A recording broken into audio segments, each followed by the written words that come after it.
I do recognize. How are you? Meet you. Nice to meet you as well. How are you doing this morning?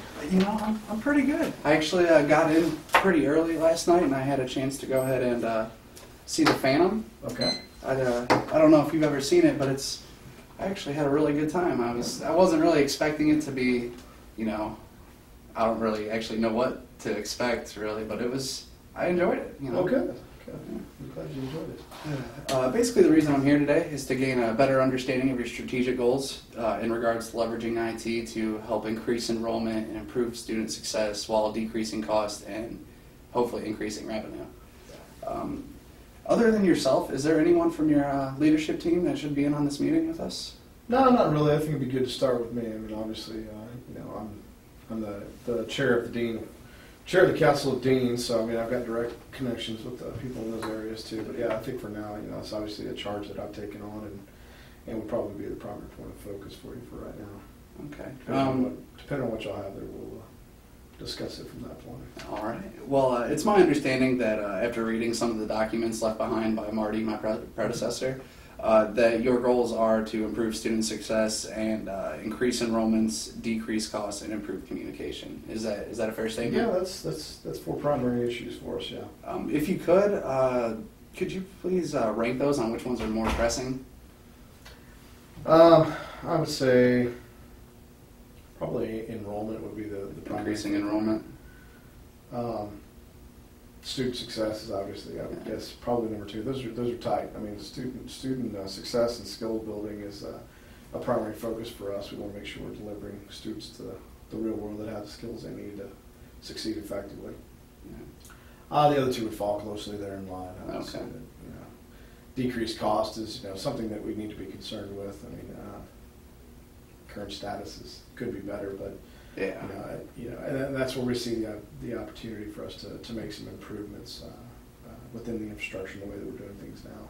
With the current economic times, I mean, everybody can really afford to save a couple pennies here. Everybody's having to do more with less. Yeah. Now, in regards to your enrollment, what factors would you like to see changed? Is it more of like you just want more numbers into the school, or? Well, obviously we'd like to have more numbers that drive revenue, Yeah. and but at the same time we want to make sure that we're maintaining and delivering the quality of education we've been providing. We didn't get to our ranking by delivering people without skills to the industry. So I mean that's primary focus for us is truly content and enabling our students to have the best. Now, in regards to the quality, what would you consider to be a quality student that you're trying to bring in? Well, somebody that delivers themselves into the industry with the skill sets needed to be a true either a thought leader or someone that can develop and build processes based on what they've carried out of this institution. You know, if they understand how to develop appropriate messaging to their customers, then we've done our job. In regards to student success, is it relatively the same thing, or what were you trying to accomplish in regards to increase the student success? Oh yeah, we've never been focused on keeping things the same or driving the same types of initiatives. We're looking to basically broaden the ability for our students in the School of Business in particular. We want to make sure that they have the ability to go out, translate anything that they're wanting to in any form of medium that they need to. You know, we want them to not only be able to give a PowerPoint presentation, we want them to be able to basically do something a little more engaging than that. We want them to have, to be able to foster those relationships with their customers that drive true value. Mm-hmm. If you don't mind me asking, what is the average size of your freshman class that comes in?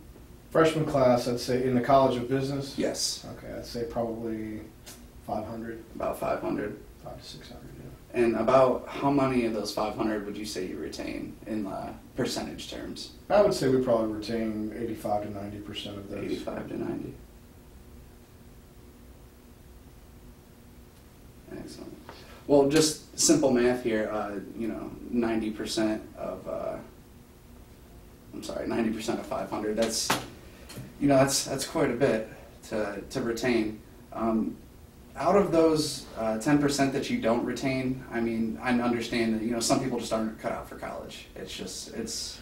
We understand that there's a percentage of that. I don't think even at the College of Business level. I mean, cross across the university, that percentage is probably close to the same or maybe a little bit higher. So let's look at it from a university standpoint. We don't think that all those people are not cut out for college. What we think is in some circumstances we can improve the availability to offer them classes. And in doing so, we've been able to retain a higher number of those than what we are now. So that's definitely part of the initiative that we're driving at too, is better retention of the students we currently have, as well as increasing the number that are oncoming. Do you guys currently have like a distance learning or an e-learning?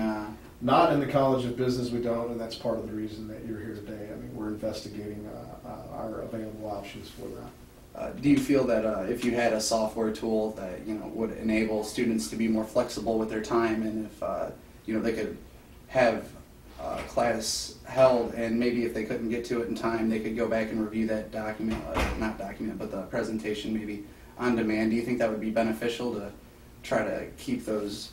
Yeah, I think it would grades? Actually help quite a bit.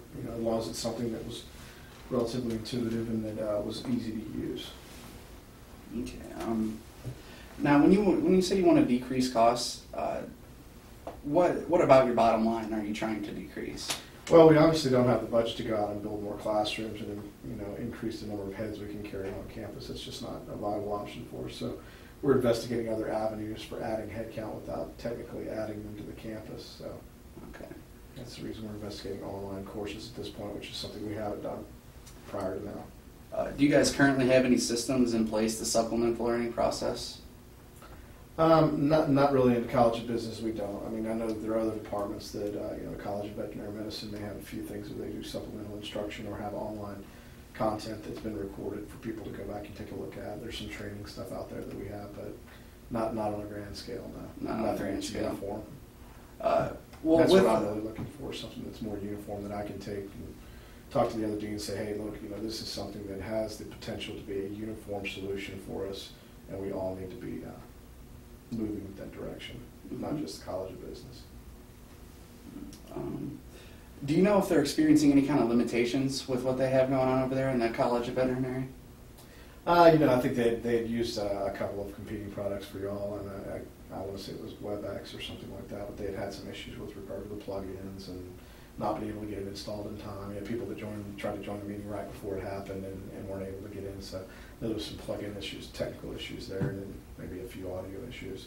Do you think that maybe your IT department, the morale is kind of down, trying to have to work through all these problems with the infrastructure of the systems that are in place? I really don't know. I mean, I don't deal with them hand in hand every day with regard to supporting the on-campus infrastructure. I know we have a pretty robust on-campus infrastructure, but no, I don't know of any direct concerns from them. Okay. It's more end-user concerns that we have. Yeah. Well, do you think that they would likely be a little bit happier with or would they benefit from just only having to learn one system and trying to stick with that infrastructure? Yeah, I would think they would be more than happy to entertain that idea, because I'm sure that they get help desk calls constantly around, hey, I'm having trouble with X, Y, Z competitive product. I'm sure that would make their lives a little bit easier, because they're probably the first ones to get the call, I would guess. I don't field those calls, so I don't know. Well, I can understand that. I have up here that improving communications is very important with you guys. Could you kind of expand a little bit on what you would like to improve on those communications? I would say, if we were to go down the path of offering e-course or distance learning to our students outside of the university, I guess the key thing there, communication-wise, I want to make sure that we're giving them something that's engaging. Okay. We have a hard enough time keeping students focused with the current models that a lot of our professors use to teach. The student engagement really isn't there in the way that we'd like it to be, and we've gotten feedback from the students saying that. So we're looking to really drive a more captivating or engaging content and communicate that effectively through an interactive tool that's both easy to use and is intuitive for the professor as well as the end user. Are you guys worried about any kind of security issues? Yeah, security is obviously an issue for us. Now that beckons the question of, is this a hosted service that y'all are offering, or is it something that we would be able to have on premise? It is something that is hosted, and all the content is non-downloadable. So if your teachers, if they felt that they just really didn't want to take the next step with that kind of process because they didn't want, videos of them up on YouTube or anything that they have done, they didn't want it really duplicated. Mm-hmm. Adobe, the content is not downloadable. So it is only available to the students with passwords that would ultimately have access to the class. Okay, so currently enrolled students. Mhm. Yeah, no, that would be definitely something of interest, and y'all have that capability? Yes, we do. Okay. You also expressed that your students were looking for a little bit more engaging kind of process. Mhm.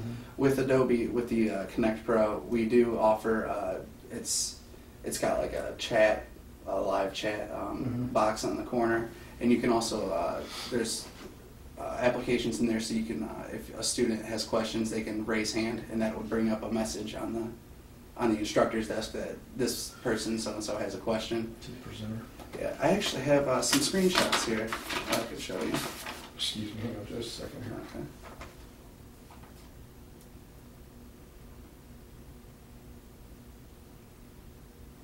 Okay, go ahead. Like with this up here, this presenter chat, this allows What is this here? this is the actual interactive interface Oh, of okay. Adobe Connect. So when you would log into Adobe Connect, Okay. this is ultimately what you would see. So if I was taking a class, I would log into class, this is what I would see. Exactly, Okay. yes. And the attendee list is right here. So if you were, had to grade on participation or attendance within one of these classes that, maybe you didn't want it to be as flexible as that, where you wanted people to be in on your classroom when you were having the session, it does offer an attendee list. Well, that just says that they're there, that doesn't mean they're actively Yeah, engaged. yeah, So that if is- we're at a distance, how would I monitor, or is there any way to kind of check and see if they're engaged in the class, or if they're actually paying attention? I mean, is there yeah, quiz there's- pods, or? There's other chats here. There's also a question and answer pod down here. So Okay. you could actually post a question up here and require that the students that are in there take And take will a that little show quiz. us who responded? And, Yes, it will. I also have another screenshot over here. Let me see. This is actually the instructor interface when the instructor pulls it up. okay. It comes over here. It has your meeting times and the content of your courses and grades and that sort of thing. So it's very easy to manage. Okay. With the ease of use, do you think that would? Do you think that'd be beneficial to you guys? That looks pretty good. Like I said, I think there's obviously some potential there. And a few other people may want to take a look at it or review it too. Yeah, this is kind of what we're looking for.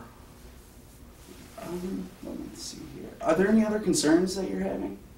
No, not really. Like I say, just what kind of professional development do y'all offer as far as getting my faculty up to speed with developing curriculum and course content for it? I mean, as far as developing the courses themselves, do y'all have help with that, or? Yes, we actually do offer training. Okay. So all your employees and your end users of the product would be trained completely on the program, so that when it comes time to I've just create got a course huge gap, content, and, yeah. I have some professors that do it the old-fashioned way, and some of them that are early adopters of technology may already be doing some of this in most cases. So I just got a huge gap in people there as far as what they do and don't know about possibly developing content for these courses. Yes, but we definitely would provide training. We wouldn't Okay. expect you to try to go into something like that and just be, So hands what, down. I mean, we don't have a standing student mandate on computers. Is that something? I mean, as far as hardware, I mean, would they? You said earlier it was about browser-based. I mean, what? Yes, platform? it's a software-based solution, so there's no infrastructure really to maintain. It maintains a constant URL, so Okay. every time a student goes to access a meeting, it will be at the same website. Okay. So every time they go in there, there's relatively no change. So Okay. they should be familiar with the way things are happening. So on campus or off, they could use just about anything as long as they have Yes. a web browser. And actually, Adobe Flash, which is what this primarily runs off of, is actually currently on 98% of all internet-ready Oh, okay. computers. So So it that's should. the platform that Yes, that is the runs platform on as a that- web interface. Okay. And I know that some of your teachers probably, they don't want to be on camera as much as Sure. But the camera and voice option here, it would allow you to just kind of put up some slides maybe and do Okay. a voiceover. They wouldn't actually have to be on screen. Okay. So this could help out, just for those teachers that really Okay. didn't feel that they would want to be in front of a camera. Yeah. Yeah, well, that's fine. Good deal. Well, based on the information today, that we've discussed, do you see the benefit in what Adobe can provide for your organization? Yeah, to some degree. I mean, I'd like to investigate a little bit further, and I think if you have time, we've got a meeting on Monday with the Council of Deans. If you'd like to come back and present to them, I could probably get you Excellent. Yeah, I was actually just about to ask if we could meet up with some other people and see Yeah, if we can can get the ball start with rolling them on and this. kind of see what their discussion points are, see if they've had any issues, and if there's someone that are using your stuff now, we want to check on that, see what their take is on it. Okay. We can take it from there. All right. Well, I appreciate your time. I have a business card here for Okay. you. If you have any questions, feel free to go ahead and give me a call at any time, and I can go ahead and take care of any concerns or anything you have with it. All right, Anthony. Well, thank you very much. All right. I appreciate you having me in. I know that you're extremely busy. Yeah. Thank you. Have a good one. It's good You talking too. to you. Let stuff out of here. If you don't mind, just go and shut the door. Thank you.